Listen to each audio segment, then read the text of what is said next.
Imagine sitting in a room full of people who treat you like a ghost. You're wearing a dress you can't afford, praying the floor will swallow you whole, while everyone else finds their soulmate. That was Serafina's reality at the annual mating gala. She was the reject, the daughter of a traitor, the wolf nobody wanted. She was ready to accept her fate as a permanent outcast until the doors slammed open. He didn't just walk in, he took all the air out of the room. Silas Vane, the Alpha King, the butcher, and out of hundreds of perfect, desperate women, he walked straight to the girl hiding in the shadows. He didn't ask her to dance. He leaned down and whispered 6 words that changed history. Act like you are mine. This is the story of how a fake lie became a dangerous, bloody obsession.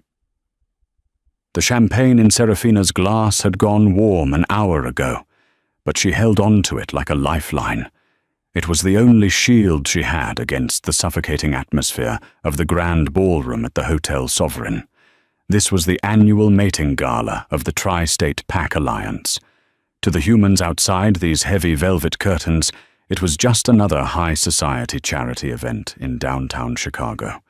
To the 500 werewolves inside, it was a meat market. Serafina Cross, 23 years old and decidedly unmated, pressed her back against the cold marble pillar in the furthest corner of the room. She tugged self-consciously at the hem of her dress.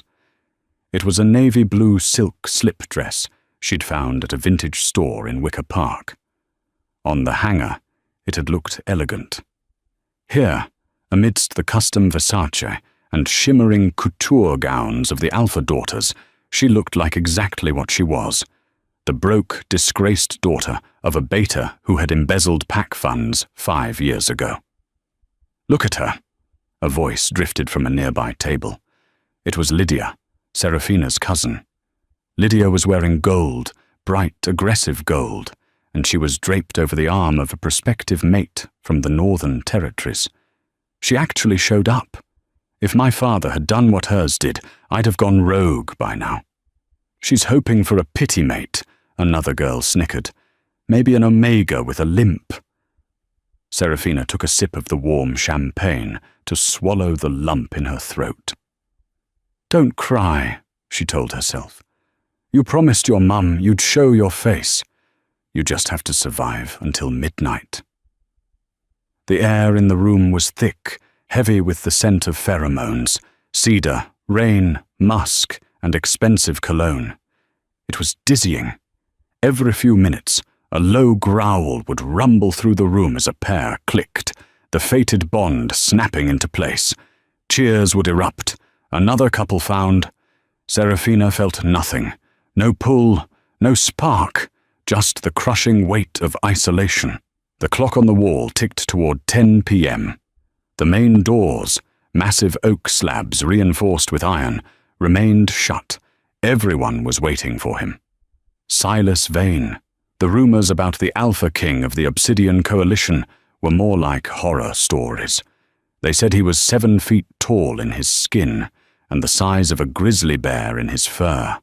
They said he took over the coalition by tearing the throat out of his own uncle. They said he didn't have a mate because the moon goddess was afraid to saddle a woman with a monster. He's not coming, Lydia announced loudly, glancing at her watch. He never comes to these. He thinks he's better than the tradition. Just as the words left her mouth, the heavy oak doors groaned. The sound that followed wasn't a noise. It was the death of noise. The chatter, the clinking of glasses, the laughter. It all vanished instantly. The silence was so sudden, it made Serafina's ears pop. 2 guards walked in first, their eyes scanning the room. And then Silas Vane stepped through the threshold. Serafina stopped breathing. The stories were wrong. He wasn't 7 feet tall, maybe 6'4", but the aura of power rolling off him was physical. It hit the room like a shockwave. He was dressed in a tuxedo that cost more than Serafina's entire life earnings, cut perfectly to fit shoulders that were impossibly broad. His hair was the color of midnight, shorn close on the sides, and his face was a landscape of harsh angles and brutal beauty. A thin, pale scar cut through his left eyebrow. He didn't look like a guest. He looked like a predator inspecting a cage. The tension in the room ratcheted up. Every unmated female straightened her spine, puffing out chests, releasing sweet, floral pheromones in a desperate attempt to catch the king's nose. The scent of desperation was almost choking. Silas walked into the room, his movements fluid and predatory. He ignored the greeting of the hosting alpha. He ignored the waiters.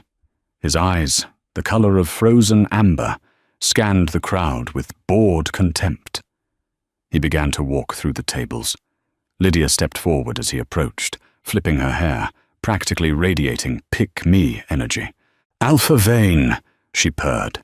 "We were worried you wouldn't make—" Silas didn't even break stride. He walked past her as if she were a piece of furniture. Lydia's smile froze, her face flushing a deep, humiliating crimson. Serafina shrank back against her pillar. "Please don't look over here," she prayed. "I'm nobody. I'm just the traitor's daughter." But fate, it seemed, had a cruel sense of humor. Silas stopped in the center of the room. He took a deep breath, his nostrils flaring slightly. His head snapped to the right, to the corner, to the pillar. His eyes locked onto Serafina. Her heart hammered against her ribs like a trapped bird. "Run!" her wolf whimpered. "Sub me!" her instinct screamed. Silas turned and began to march toward her. The crowd parted like the Red Sea, gasps rippling through the room. Why is he walking toward the cross girl? Is he going to kill her for her father's crimes? Serafina couldn't move. Her legs were lead. He was getting closer, and the sheer heat radiating off him was overwhelming. He smelled like ozone, like the air right before a lightning strike, and dark, aged bourbon. He stopped 2 feet in front of her. Up close, he was terrifying. His jaw was clenched tight, a muscle feathering in his cheek. He looked down at her, his amber eyes unreadable, devoid of warmth or affection. There was no recognition of a fated bond, no softening of the gaze. He looked annoyed. The entire ballroom was watching, 500 pairs of eyes. Silas closed the distance, stepping into her personal space. He reached out, his hand large and calloused, and Serafina flinched. He didn't strike her. Instead, his hand slid around her waist, pulling her flush against his hard body. The contact sent a jolt of electricity through her. But it wasn't the sparks of love. It was the shock of fear. He lowered his head, his lips brushing the shell of her ear. To the room, it looked like an intimate, possessive claim. "Listen to me very carefully." His voice was a low, rough baritone that vibrated through her chest. "There are 3 council members watching me right now who are trying to dissolve my territory because I am unmated. I need to leave this room with a fiancé, and I am not picking one of those vapid social climbers." Serafina's eyes widened, staring at the lapel of his jacket. "You smell like tragedy and cheap wine," he whispered, his grip tightening on her waist. "You're an outcast. You have nothing to lose. So you're going to help me." He pulled back just an inch, looking into her terrified eyes. "Act like you're mine, Serafina," he commanded softly. "Smile. Look at me like you love me. Do this, and I will own you. Fail, and we both drown." Serafina looked over his shoulder. She saw Lydia, mouth agape. She saw the sneering faces of the people who had tormented her for 5 years. Then she looked up at Silas Vane, the monster in the tuxedo. She didn't know why, but she made a choice. Serafina reached up, her trembling hand resting on his cheek, and forced the most convincing, love-struck smile she could muster. "Okay, Alpha," she breathed. Silas didn't smile back. but his eyes flashed with approval. He turned to the room, keeping her tucked under his arm, and roared, "Clear the floor!" The drive away from the Hotel Sovereign was silent and fast. Silas Vane didn't drive a sports car. He drove a blacked-out armored SUV that felt more like a tank than a luxury vehicle. Serafina sat in the passenger seat, her hands clenched in her lap, watching the city lights of Chicago blur into streaks of neon. Her heart was still racing. The exit had been a whirlwind. Silas had paraded her through the room, danced one stiff, commanding waltz with her, and then shoved her into the car before anyone could ask questions. "Where are we going?" Serafina finally asked. Her voice sounded small in the leather-clad interior. Silas didn't look at her. His eyes were fixed on the road, his grip on the steering wheel white-knuckled. "My penthouse. We need to draft the contract immediately." "Contract? You didn't think this was a romance novel, did you?" He glanced at her, his expression hard. "This is business, Serafina. I'm buying your time. You're selling your image." Serafina felt a flash of irritation cut through her fear. "You know my name. I make it my business to know everyone in my territory, even the ones the pack tries to forget. Serafina Cross, daughter of Arthur Cross, former Beta, disgraced for funneling $2 million into offshore accounts." "He was framed," Serafina snapped automatically. It was the hill she had been dying on for 5 years. "I don't care," Silas said coldly. "In fact, his disgrace is useful to me. It means you have no allies, no family trying to leverage power through you. You are isolated. That makes you safe." The SUV swerved smoothly off the highway and toward the glittering skyline of the Gold Coast. "So what is this?" Serafina asked, turning to face his profile. "Why me? Why tonight?" Silas sighed, a sound that seemed to come from the bottom of a deep well. "The Obsidian Council is archaic. They believe a solitary wolf is an unstable wolf. They've given me a deadline. Mate by the winter solstice, or step down. The solstice is in 3 months. Exactly. If I chose one of those women in the ballroom, your cousin, for instance, her father would be in my office the next morning, trying to dictate my trade routes. I need a placeholder. Someone who will stand next to me, look pretty, wear the mark, and then walk away when I've secured my position." Serafina felt a cold chill. "Wear the mark? You want to mate me?"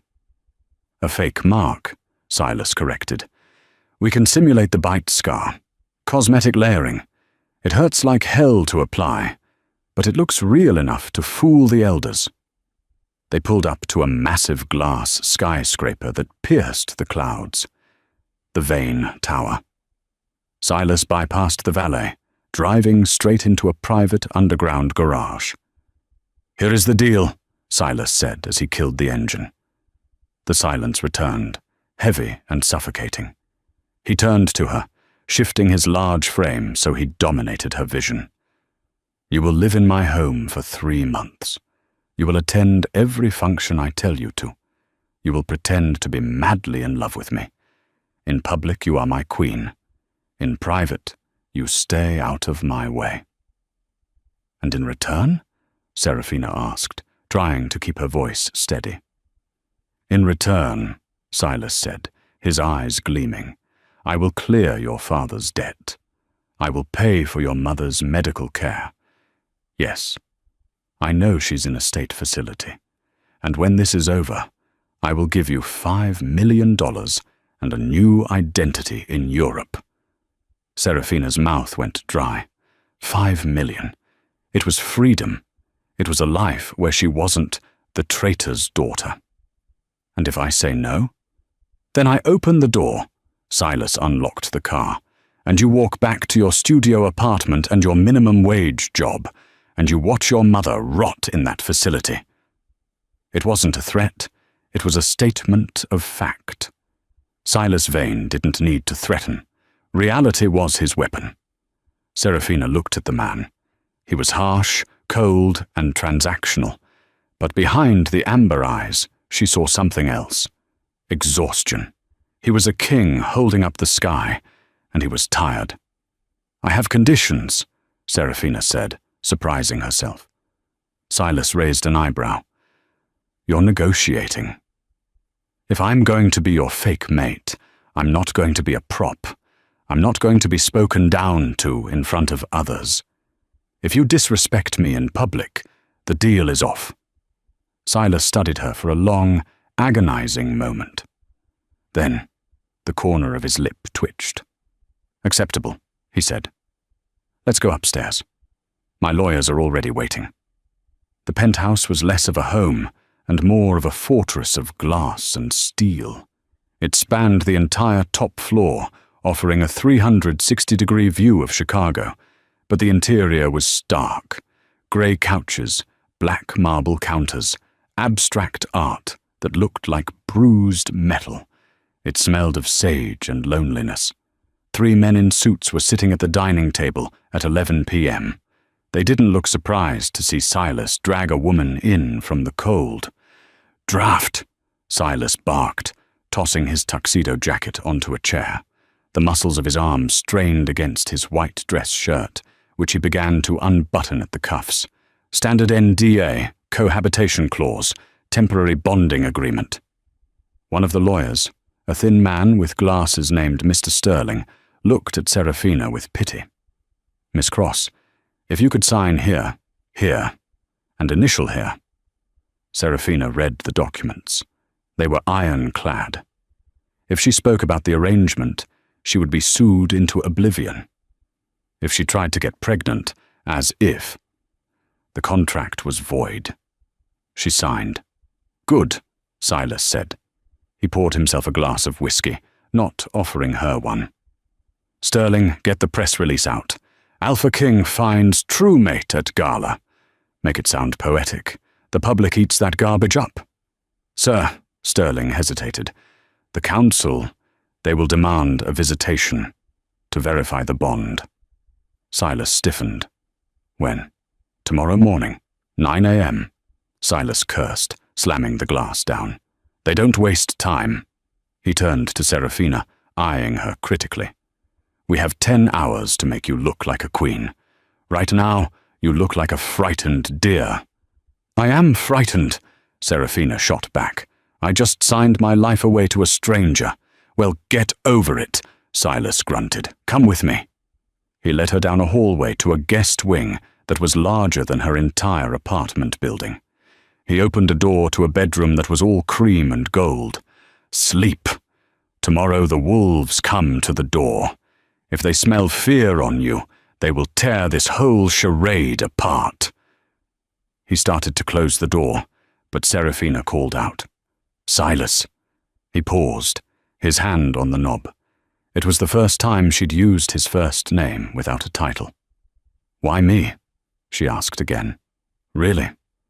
You could have paid an actress. You could have paid a model." Silas looked at her, his expression unreadable in the shadows of the hallway. "Because," he said quietly, "actors pretend. You know what it's like to be hated. You have a thick skin, Serafina. I need a fighter, not a model." He shut the door. Serafina didn't sleep. She lay in the massive bed, staring at the ceiling, listening to the wind howl against the glass. The next morning came too fast. At 8 a.m., a team of stylists descended upon her like a swarm of locusts. They plucked, polished, and painted her. They dressed her in a cashmere sweater dress that hugged her curves and boots that cost more than a car. At 8:55 a.m., Silas appeared. He was wearing dark jeans and a black t-shirt, looking effortlessly lethal. "Turn around," he commanded. Serafina spun slowly. "Passable," he muttered. He reached into his pocket and pulled out a ring. Serafina gasped. It wasn't a diamond. It was a raw, uncut black opal set in dark iron. The stone seemed to swirl with inner fire. "The Vane family ring," he said, taking her hand. His fingers were warm. He slid the ring onto her finger. It was heavy. "Don't lose it. It has a tracker in it." "Romantic," she deadpanned. "Practical," he countered. The elevator chimed. "Showtime," Silas whispered. Suddenly, his demeanor changed. The cold, distant CEO vanished. He stepped in close, wrapping an arm around her waist, pulling her into his side. He lowered his head, nuzzling her neck, inhaling her scent. "Relax," he murmured against her skin, sending shivers down her spine. "Lean into me." The elevator doors opened, and 3 elderly men walked in. They were the council elders, ancient wolves with eyes like flint. "Alpha Vane," the lead elder, a man named Thorn, croaked. He sniffed the air loudly. "And the new acquisition." "Careful, Thorn," Silas growled, the sound vibrating through Seraphina's chest. It was a warning, a possessive, dangerous rumble. "You are speaking about my mate." Seraphina looked up at Silas. For a second, just a second, she believed him. The look in his eyes was pure, unadulterated protection. "We shall see," Thorn said, stepping into the living room. "The bond is fresh. You have marked her." Silas didn't flinch. "Last night." He reached out and pulled the collar of Seraphina's dress down slightly. There, on the junction of her neck and shoulder, was a bruised, jagged mark. Seraphina's heart stopped. She hadn't felt him do it. She hadn't.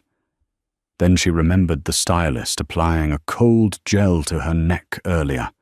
Makeup. It was incredible Hollywood-grade makeup. Thorn leaned in, squinting at the mark. He sniffed. This was the test. The makeup looked real, but it wouldn't smell like a mating bite. A real bite smelled of mixed blood and saliva, a permanent chemical change. Silas tightened his grip on Seraphina's hip, digging his fingers in painfully. It was a signal. Do something. Seraphina's mind raced. If they smelled the fake, it was over. She had to distract them. She channeled every ounce of hatred she felt for the pack that had shunned her. She looked at Thorn, channeled Lydia's arrogance, and curled her lip. "You're standing too close," Seraphina snapped at the elder. "And you smell like mothballs. Back off." The room went silent. "You did not speak to an elder that way." Silas went rigid. Then Thorn threw his head back and laughed, a dry, rasping sound. "Feisty," Thorn chuckled. "A beta bloodline, but she has the temper of an alpha. Good. You'll need it to handle this one." He pointed at Silas. "Very well. The council accepts the union. For now." As the elders turned to help themselves to the refreshments, Silas looked down at Seraphina. He wasn't looking at her like a business partner anymore. He looked impressed. "Mothballs?" he whispered.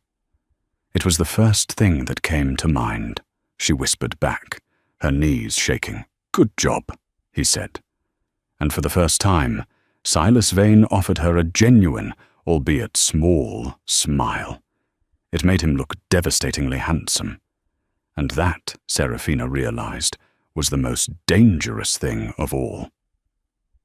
2 weeks into the engagement, Seraphina realized that being the fiancée of the Alpha King was less about luxury and more about target practice. She was everywhere. Her face was on the cover of Wolf and Kin magazine. The paparazzi followed her to the grocery store.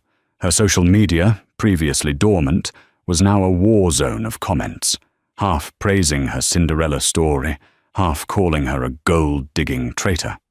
Silas was confusing. In public, he was the perfect mate. He held her hand. He opened doors. He stared at her with that intense, amber gaze that made women across the room swoon. In the penthouse, they retreated to their corners, but the walls were thinning. They had a routine. Dinner at 8 p.m., cooked by the staff, but eaten together. Silas had started asking her questions, real questions. "Why did you study art history?" he asked one night over steak. "Because history is written by the winners," Serafina said. "But art is usually made by the people who are suffering. It tells the truth." Silas had stopped eating and just watched her for a long time. On a rainy Tuesday, Silas had to attend a ribbon cutting for a new Pack community centre in the gritty industrial district. He insisted Serafina come. "It's good optics," he said, adjusting his cufflinks in the car. "Shows we care about the working class." "I am the working class, Silas," she reminded him. The event was crowded. Rain slicked the pavement. There was a podium set up outside a renovated warehouse. Silas stood tall, speaking into the microphone about unity and strength. Serafina stood a few feet behind him, shivering slightly in the damp air. She scanned the crowd. It was mostly families, tired-looking wolves in flannel and denim. But then her eyes caught movement on a nearby rooftop. A glint of metal. Serafina didn't think. Instinct, dormant and suppressed for years, took over. "Silas!" she screamed. She threw herself forward, tackling the Alpha King. Crack! A gunshot echoed through the street. Silas went down, Serafina on top of him. The bullet, meant for his heart, grazed his shoulder, tearing through the expensive suit and flesh. Chaos erupted. Screams. Sense of panic. Silas's guards drew weapons and shifted into wolves, charging toward the building. Silas lay on the wet pavement. Serafina pressed against his chest. He wasn't looking at his wound. He was looking at her. "You!" He wheezed, his eyes wide. "You jumped in front of me." "Shut up," she hissed, pressing her hands over the bleeding wound on his shoulder. Her hands were instantly soaked in warm, dark blood. "Help! We need a medic!" Silas grabbed her wrists. His strength was still terrifying, even wounded. "Serafina," he growled. "Are you hit?" "No, I'm fine. You're bleeding." "I heal," he grunted, trying to sit up. "Why did you do that? It's not in the contract." "Let the contract burn," she yelled, tears mixing with the rain on her face. "You're a person, Silas. I'm not going to let you die." Silas stared at her. The chaos around them faded. For 5 years, everyone had looked at Serafina with disgust or indifference. Silas had looked at her with calculation, but now, lying in the mud and blood, he looked at her with something akin to awe. Security swarmed them, pulling them into the armored SUV. The ride to the private hospital was a blur. Silas refused to let go of her hand. His blood was drying on her skin, sticky and metallic. "It was a hunter," Silas said, his voice deadly calm as a medic in the back of the van stitched his shoulder without anesthesia. Wolves healed fast, but silver bullets burned. "Rogue faction. They don't want the merger." "Is that why you needed a mate?" Serafina asked, her voice trembling. "To present a united front against rogues?" "Yes," Silas admitted. He winced as the needle went in. He looked at her. "I thought you were a liability, Serafina. I was wrong." He raised her hand, the one covered in his blood, and pressed a kiss to her knuckles. "You are dangerous," he whispered. That night, back at the penthouse, the dynamic shifted. Serafina was in the kitchen, washing the blood off her hands. She was scrubbing so hard her skin was raw. She was shaking. The adrenaline crash was hitting her. Silas walked in. He was shirtless, a bandage on his shoulder. He looked exhausted. He didn't say a word. He walked up behind her, wrapped his good arm around her waist, and buried his face in her neck. He wasn't acting. There were no cameras. "Thank you," he rumbled against her skin. Serafina stopped scrubbing. She leaned back against him, letting his heat seep into her. "Who wants you dead, Silas?" she whispered. "A lot of people," he said. But they made a mistake today. What mistake? Silas turned her around. His eyes were glowing a faint, feral gold. They targeted what is mine. The air left the room. I'm not really yours, Silas, she reminded him weakly. It's a contract. Silas leaned down, his face inches from hers. Keep telling yourself that, Serafina. But tell me, when you saw that gun, did you think about the money? Or did you just move? She didn't answer. She didn't have to. Silas leaned in and, for the first time, he kissed her. It wasn't a gentle kiss. It was desperate, fueled by adrenaline and a terrifying realization that they had almost lost each other. It tasted of rain and whiskey and danger. Serafina melted into him, her hands tangling in his dark hair. For a moment, the contract didn't exist. The lies didn't exist. Then, Silas pulled back abruptly. He looked shaken. Go to bed, Serafina, he said hoarsely, before I do something we can't undo. He turned and walked out, leaving her breathless in the kitchen. But the next morning, things got worse. Much worse. A package arrived for Serafina. No return address. Inside was a folder, and inside the folder were photos of her father. Photos of Silas. And a document dated 5 years ago. It was a transfer order. The order that framed her father for embezzlement. And it was signed by Silas Vane. The paper in Serafina's hand wasn't just a document. It was a grenade. She stood in the center of the living room, the city lights casting long, jagged shadows across the floor. The air conditioning hummed, a low mechanical drone that felt deafening in the silence. The document was a Directive of Asset Seizure and Personnel Termination. It detailed the freezing of Arthur Cross's accounts. It detailed the transfer of funds that made it look like embezzlement. And at the bottom, in black ink, was the signature, Silas Vane. The elevator chimed. Silas walked in. He looked better than he had the night before. His shoulder was stiff, but the color had returned to his face. He was carrying a garment bag, likely a dress for the upcoming solstice gala. Serafina, he said, his voice surprisingly warm. I managed to get the designer to... He stopped. He saw her face. Serafina wasn't crying. She was past tears. She was in that cold, numb place where heartbreak turns into armor. She stood like a statue, the paper trembling slightly in her grip. What is it? Silas asked, dropping the garment bag. He took a step toward her. Has something happened to your mother? Don't, Serafina whispered. Her voice cracked. Don't you dare pretend you care about my family. Silas stopped, confused. What are you talking about? She threw the folder at him. The papers scattered across the polished floor like dead leaves. You signed it, she accused, her voice rising. 5 years ago, you signed the order. You knew my father was innocent, and you buried him anyway. Silas frowned, his brow furrowing. He knelt, picking up the document. He scanned it, his eyes narrowing. This is my signature, he admitted slowly. You admit it?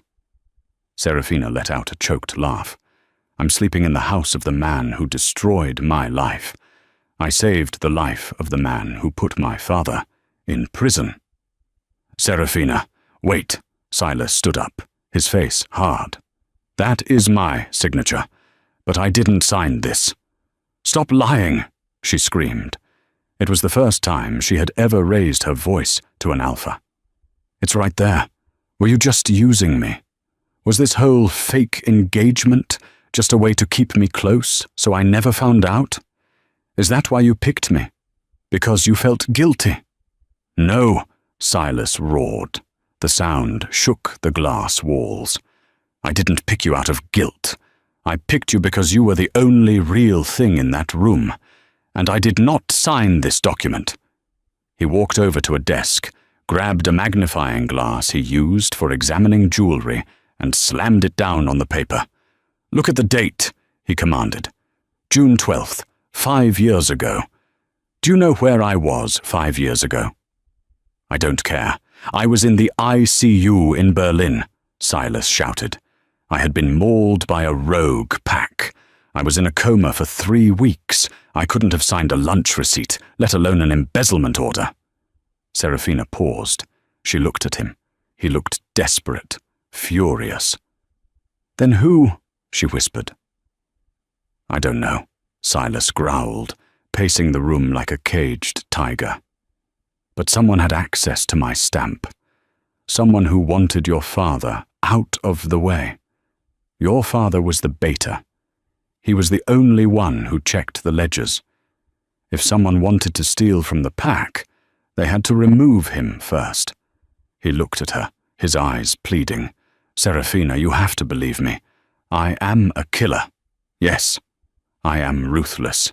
Yes, but I do not frame innocent men. Serafina looked at the man she had started to fall for. She wanted to believe him. God, she wanted to believe him. But 5 years of poverty, of mockery, of watching her mother fade away. It had broken her trust. She shook her head. I can't, she said softly. I can't take the risk, Silas. If there is even a 1% chance you did this, I can't look at you. She reached for her hand. She pulled at the black opal ring. Serafina, don't. Silas stepped forward, panic flashing in his eyes. The contract. Sue me, she said. She wrenched the ring off. She slammed it onto the table. I'm leaving. You have nowhere to go, Silas said, his voice cracking. The press. They'll eat you alive if you leave now. The solstice is in 3 days.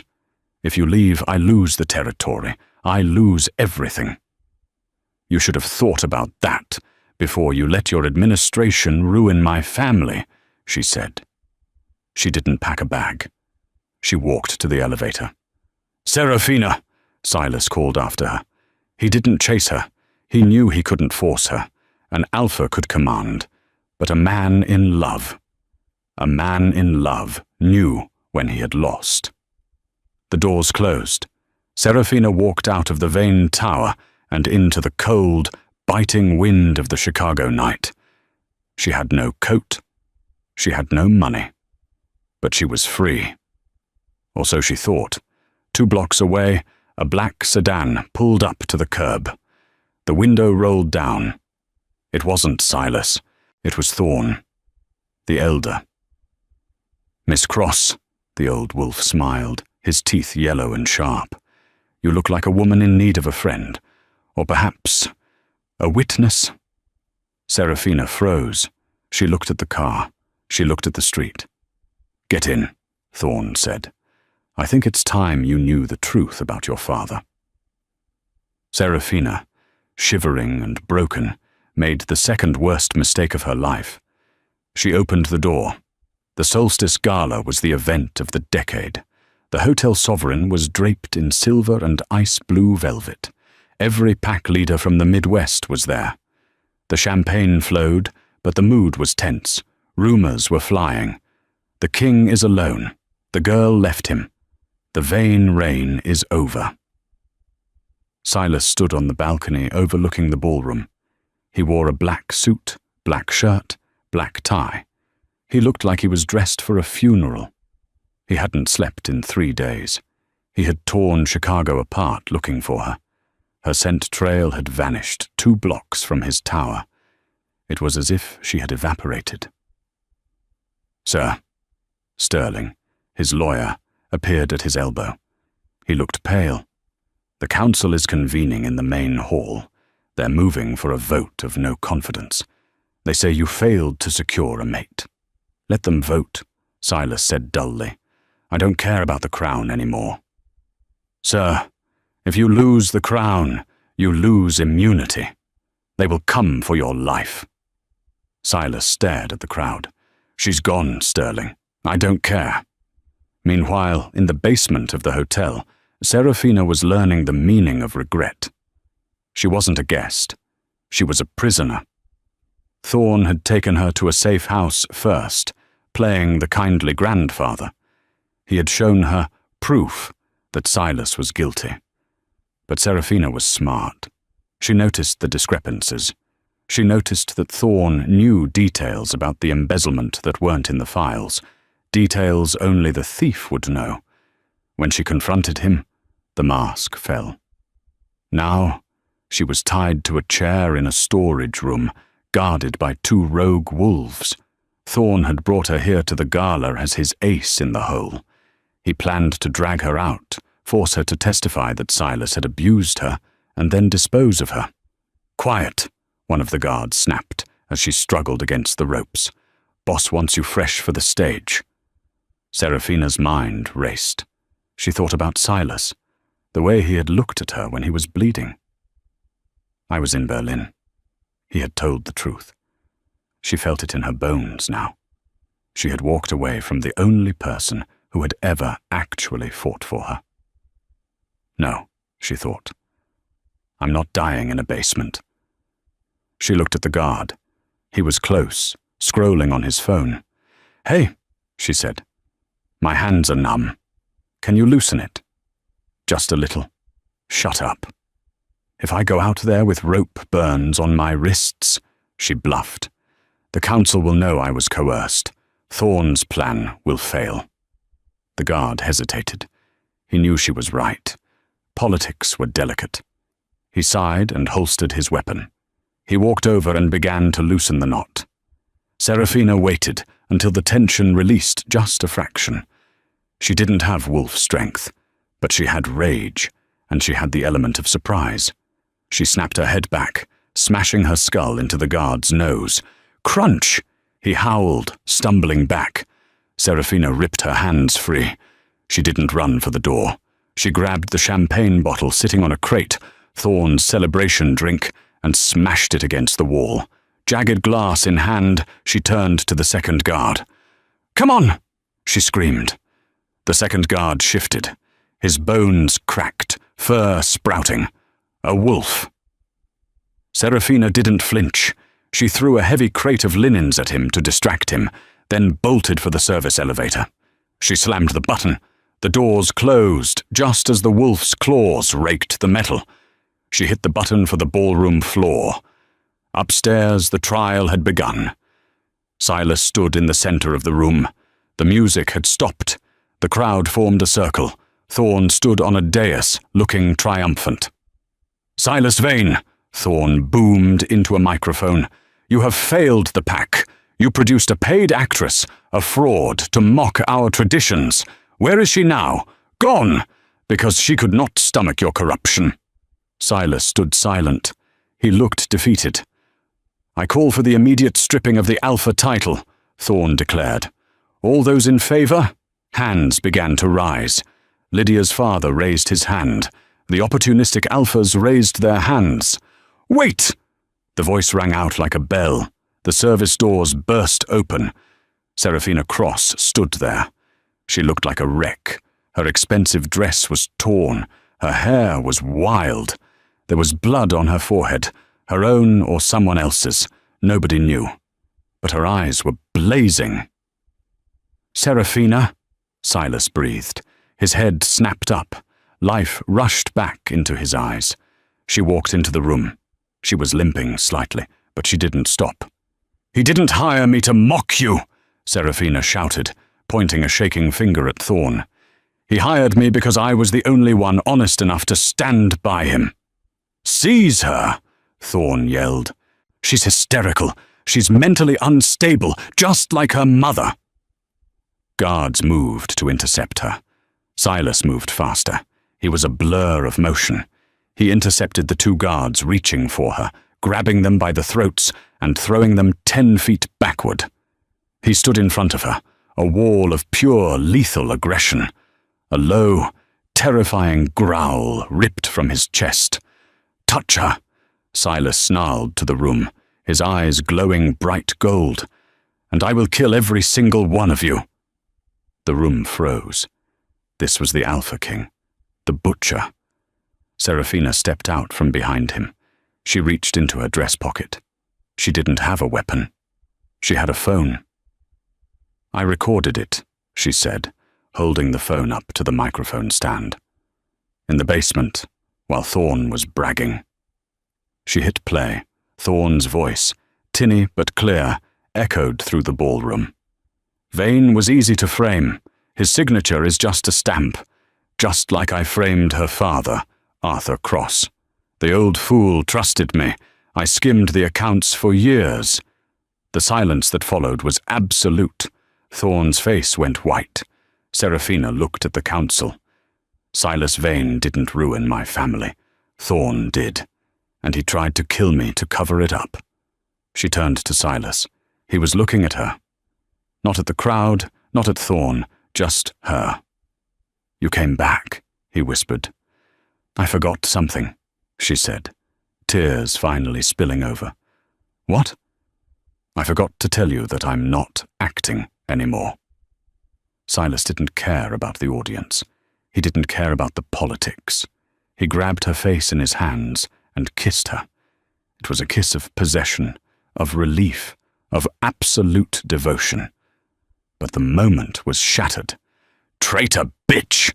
Thorne screamed. He pulled a gun from his jacket. He aimed it at Seraphina's back. Silas saw the movement in Seraphina's eyes. He spun her around, shielding her with his body. But he didn't just take the bullet this time. He caught Thorne's wrist. With a snarl, Silas shifted. It was terrifying. 1 second he was a man, the next he was a massive midnight black wolf, larger than any other in the room.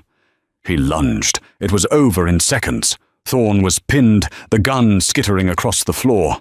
Silas roared in his face, a sound that vibrated the chandeliers. But he didn't kill him. He looked at Seraphina. She nodded. Justice, not revenge.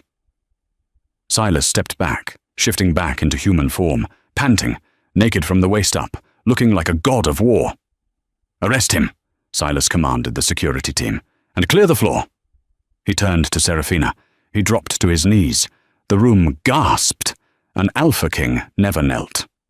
Seraphina Cross, he said, his voice rough. I don't have a ring. You left it on the table. But I have a kingdom, and I have a heart that beats only because you saved it. Twice. He looked up at her. Will you be mine? For real? No contracts. No end date. Seraphina looked at the blood on his chest, the fire in his eyes. She looked at the crowd that had shunned her for 5 years, now watching in awe. Only on one condition, she said, wiping a tear from her cheek. Name it. You have to ask me to dance? Silas laughed. A true, joyous sound. May I have this dance, my queen? 3 months later, the snow had melted, giving way to the pale green shoots of spring. The Vane Tower had changed. The cold, abstract art was gone, replaced by warmer colors. There were photos on the mantel. Seraphina sat on the balcony, reading a letter. My darling daughter. The doctors say I can come home next week. The private facility Silas transferred me to has worked miracles. And your father, he called me today. He's out, he's coming home. Seraphina lowered the letter, smiling at the sun. Arthur Cross had been exonerated. Thorne was serving 3 consecutive life sentences in the Pack Penitentiary. The assets had been returned, but the biggest change was the ring on her finger. It wasn't the black opal. It was a diamond, simple and flawless, flanked by 2 sapphires. You're brooding, a voice came from the doorway. Silas walked out. He wasn't wearing a suit. He was wearing jeans and a flannel shirt, holding 2 mugs of coffee. He looked younger, lighter. I'm not brooding, she said, taking the coffee. I'm reflecting. Reflecting on what? How you managed to stage a coup in a torn dress? Silas teased, sitting next to her. Reflecting on how you still haven't marked me, she challenged, raising an eyebrow. Silas went still. He set his coffee down. We talked about this. I wanted you to be sure. The bond, It's permanent, Seraphina. It ties our souls. If you ever wanted to leave, I'm not going anywhere, she cut him off. She set her cup down and straddled his lap, facing him. Are you sure? He asked, searching her eyes. I am a difficult man. I have enemies. Life with me isn't safe. I don't want safe, Seraphina whispered, running her hands through his dark hair. I want you. The man who protects the weak. The man who knelt for me. She pulled the collar of her shirt aside, baring her neck. Do it, Silas. Make it real. Silas's pupils dilated. His amber eyes darkened to molten gold. He growled low in his throat, the sound vibrating against her chest. You are mine, he vowed. Today, tomorrow, until the sun burns out. He lowered his head. When his teeth grazed her skin, it wasn't pain. It was a rush of pure energy. It was like plugging into a live wire. As he bit down, claiming her, Seraphina gasped. She didn't just feel his teeth. She felt him. She felt his love, vast and terrifying like the ocean. She felt his protectiveness. She felt his soul wrapping around hers, locking tight. Seraphina, his voice echoed in her mind. Not spoken, but thought. The telepathic link of a true mate. Silas, she thought back. He pulled back, licking the mark to seal it. It wasn't ugly. It glowed faintly, a silver crescent moon on her skin. He rested his forehead against hers. How does it feel? He asked hoarsely. Like coming home, she whispered. 5 years later. The annual mating gala was held at the Hotel Sovereign again. The room was packed. Young wolves were dancing, nervous and hopeful. In the corner, a girl in a cheap dress was hiding behind a pillar, looking miserable. The double doors opened. King Silas Vane walked in. Beside him was Queen Seraphina Vane. She was pregnant, her hand resting on her stomach, glowing with happiness. The room bowed, but Seraphina didn't look at the dignitaries. She looked at the corner. She saw the girl hiding behind the pillar. Seraphina squeezed Silas's hand. He followed her gaze and nodded. Seraphina walked across the room. The crowd parted. She walked straight to the terrified girl in the cheap dress. Hi, Seraphina said kindly. I like your dress. It's vintage, isn't it? The girl stammered. Yes, Your Majesty. I'm sorry. I shouldn't be here. Nonsense, Seraphina smiled. You belong here just as much as anyone else. Never let them make you feel small. She took the girl's hand. Come on. I want to introduce you to my father. He's the new head of the scholarship committee, and he's looking for bright minds. As she led the girl out of the shadows and into the light, Silas watched his wife. He remembered the girl who sat alone. He remembered the contract. He remembered the blood and the rain. He touched the bond in his mind, sending a wave of adoration toward her. Act like you're mine, he had told her once. She wasn't acting anymore. She was his life, and he was hers, spoken in a warm, concluding tone. And that is the story of Seraphina and the Alpha King. From a rejected outcast to the queen of the pack, she proved that true power doesn't come from status. It comes from the courage to stand up for the truth, even when your voice is shaking. Silas thought he was buying a fake wife, but he ended up finding the only person brave enough to save his soul. If you loved this story of betrayal, justice, and epic romance, please hit that like button. It really helps the channel grow and lets me know you want more stories like this. Who was your favorite character? Was it Seraphina for fighting back, or Silas for finally kneeling? Let me know in the comments below. And don't forget to subscribe and ring the bell so you never miss the next drama. Thanks for watching, and see you in the next story.